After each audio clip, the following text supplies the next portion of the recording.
Cuando uno migra, da por sentado que hay cosas que van a funcionar igual en cualquier país. Los seguros son una de ellas. Yo también lo asumí y me equivoqué. Hoy vengo a contar una experiencia que no se suele considerar cuando uno migra, pero que al final hace una diferencia enorme.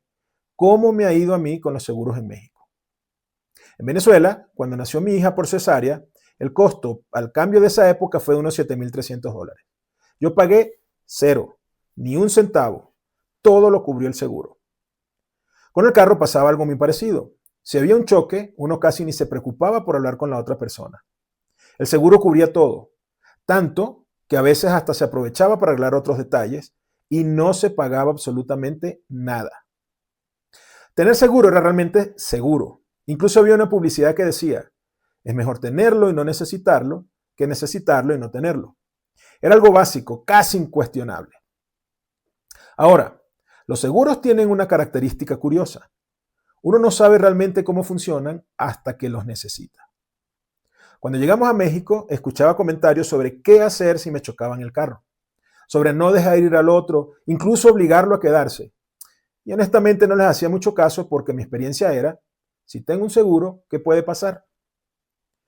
Como al año, logramos comprar nuestro primer carro aquí con su respectivo seguro. Un día me encontré con una sorpresa. El carro tenía un inmenso golpe por la parte de atrás.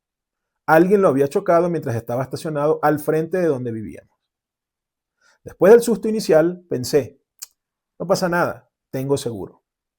Llamé y al rato llegó el ajustador, figura que, por cierto, en Venezuela no existía.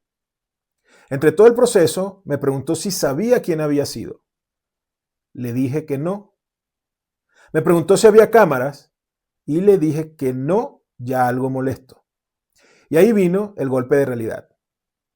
Si no se sabía quién había sido, no había a quién reclamarle y por lo tanto a quién cobrarle, porque el seguro no cubría el arreglo. El daño costaba unos $5,000 por el seguro o 2,500 si lo hacía por mi cuenta. Yo no entendía nada. Luego me explicó que si el deducible, que si el daño era menor a eso, que al final yo tenía que pagarlo todo. En ese momento me encontré con que tenía el carro chocado, tenía seguro y tenía que pagar todo yo. Luego de algunos minutos llegué al punto en el que me hice la pregunta que se me hizo más obvia. Entonces, ¿para qué pago el seguro? Meses después, en plena pandemia, en la única salida que hice en todo un mes, me chocaron el carro de la empresa.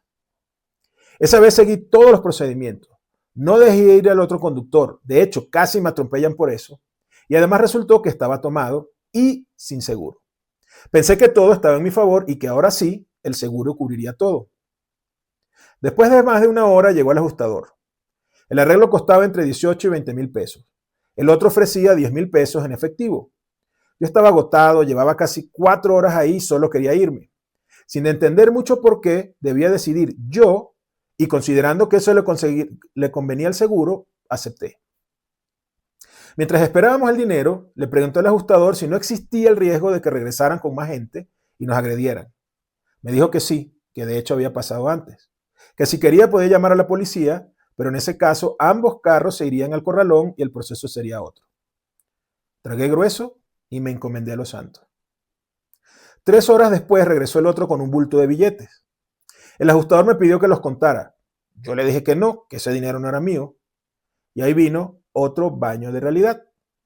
Sí era mío, porque al final el arreglo se le debía pagar al seguro y eso sería parte de ese pago. Sin entender nada, ahí estaba yo, en plena pandemia, contando billetes de un desconocido en la calle para pagar lo que por alguna razón tampoco cubría el seguro. Al final entregué el dinero a la empresa, se arregló el carro y honestamente sigo sin tener del todo claro qué hacer en situaciones así. Solo espero no volver a vivirlo. Por eso digo que hay detalles que no se consideran al momento de emigrar y uno de ellos es entender cómo funcionan los seguros. El punto no es que sean malos, sino distintos. Y que si no los conoces, la sorpresa, como me pasó a mí, puede ser grande. Pero aún así, como decía aquella publicidad, es mejor tenerlo y no necesitarlo que necesitarlo y no tenerlo. La pregunta que dejo no es si se debe tener o no seguro. La pregunta es otra. ¿Realmente sabes cómo funciona el tuyo? Porque yo pensaba que sí y estaba completamente equivocado.